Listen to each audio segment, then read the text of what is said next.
दोस्तों नमस्ते। मैं राहुल वरघट और आपका हमारे YouTube चैनल में एक बार फिर से स्वागत है। आज हम बात करेंगे जावेरी का खजुराहो टेम्पल, जो कि सुप्रीम कोर्ट में उसमें पिटीशन चल रही थी।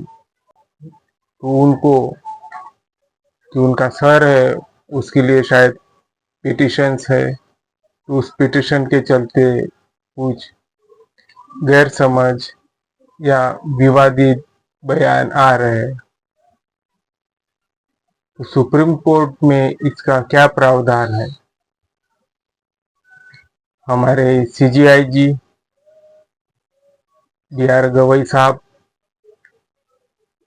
ने कुछ कहा। ये कहा कि अगर तुम पे वर्शिप्स है तो आप उसी भगवान के पास चले जाइए, क्यों कोर्ट आ चुके हो। मेरे हिसाब से ये बात उतनी गलत नहीं है। अगर किसी को बात फैलाने रहती है, वाद विवाद करना पड़ता है, तो वो करवाते हैं। कोर्ट में जस्टिस के लिए समय लगता है। अगर कोई जजेस के सामने अगर कोई वकील ओवर यूज करता है तो जज उन्हें थोड़ा बहुत डांट भी देते हैं, और डांट दे तो उसमें उतनी बुराई कहने वाली कोई बात नहीं है। बात यहाँ तक ही नहीं रुकी, बात आगे भी निकल चुकी।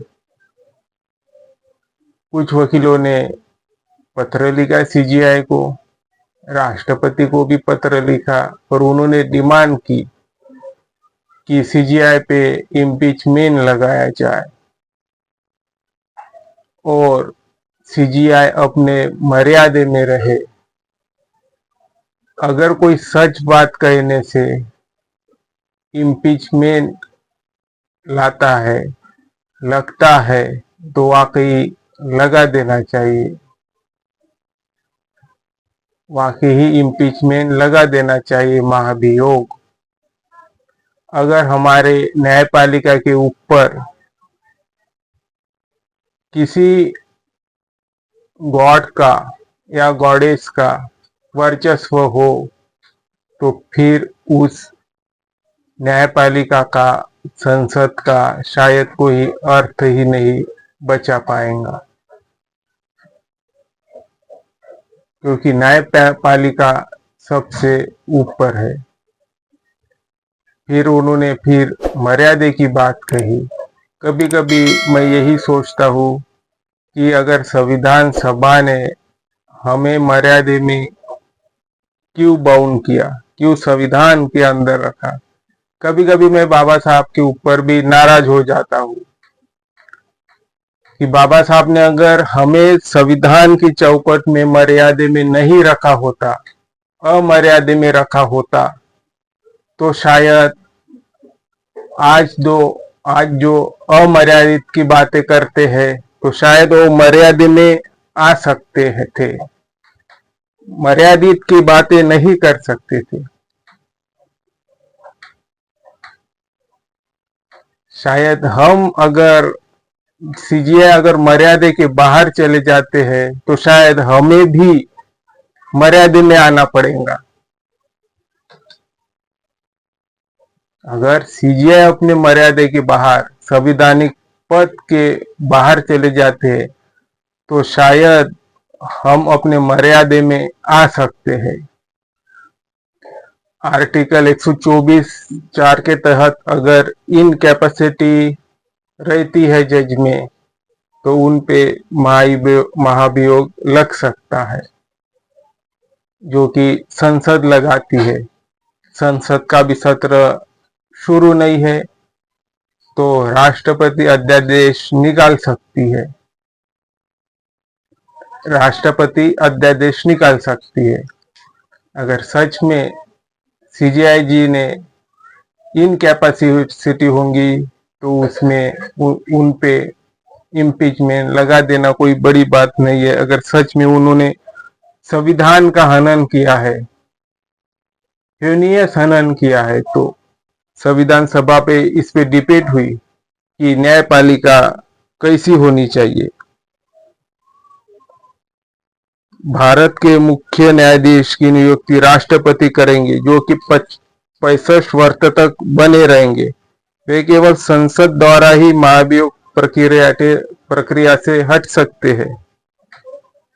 इस पे संविधान पे बहस हुई 24 मई 1949 को, 24 मई 1949 को, जिसमें कुछ सदस्य, मैं हमेशा संविधान सभा का बहुत शुक्रिया गुजार करते आया हूँ, करता भी हूँ और करता भी रहूंगा, जो कि उन्होंने हमें एक सेकुलरिज्म कॉन्स्टिट्यूशन दिया, सेकुलरिज्म देश दिया। सेकुलरिज्म मतलब कोई धर्म या कोई भी अलग अलग धर्म होंगे हमारे देश में, वो संविधान के ऊपर हावी नहीं होगा, देश के ऊपर हावी नहीं होगा।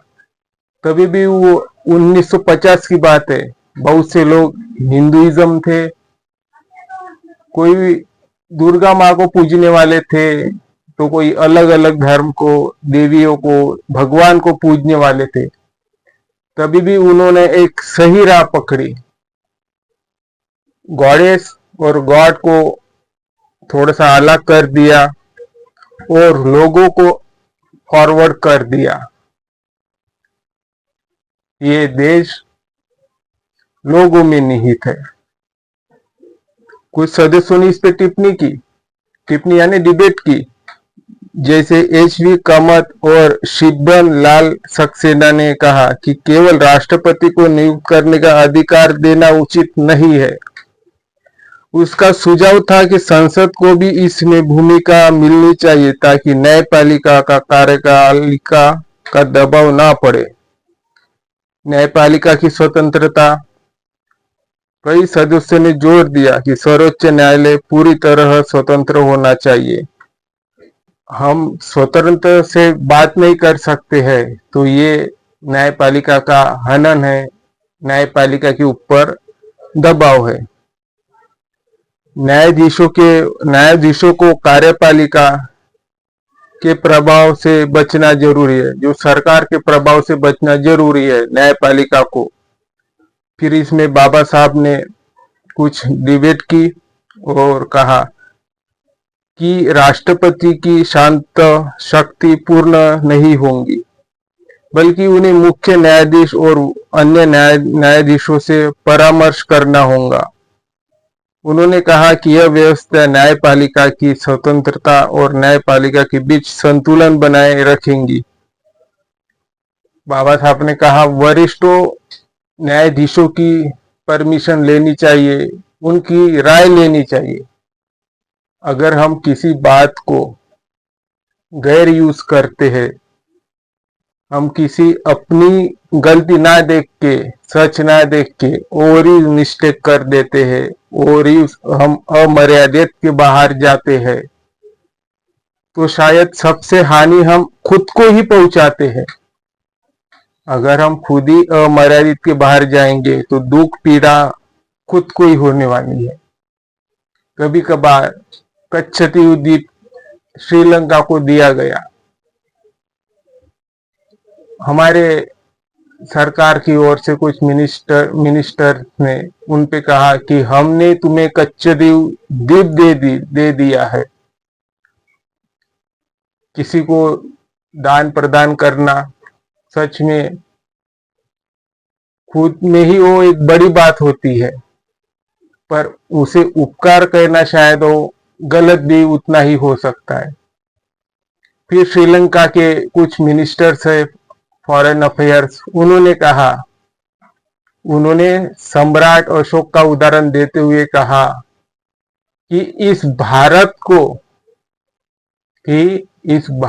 को सम्राट अशोक के नाम से जाना जाता है, बुद्ध के देश से जाना जाता है, तो किसने किसको क्या दिया ये तो तुम्हें सम्राट अशोक के शिलालेख और उनके अखंड भारत से ही पता चलता है।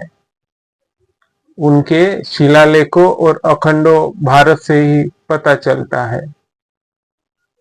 तो आज की ये वीडियो आपको अच्छी लगी होंगी तो हम रिक्वेस्ट करते हैं हमारे चैनल को वाइडली लाइक, शेयर और सब्सक्राइब करें और छोटी मोटी कुछ डिबेट का इतना दिल को ना लगा दे।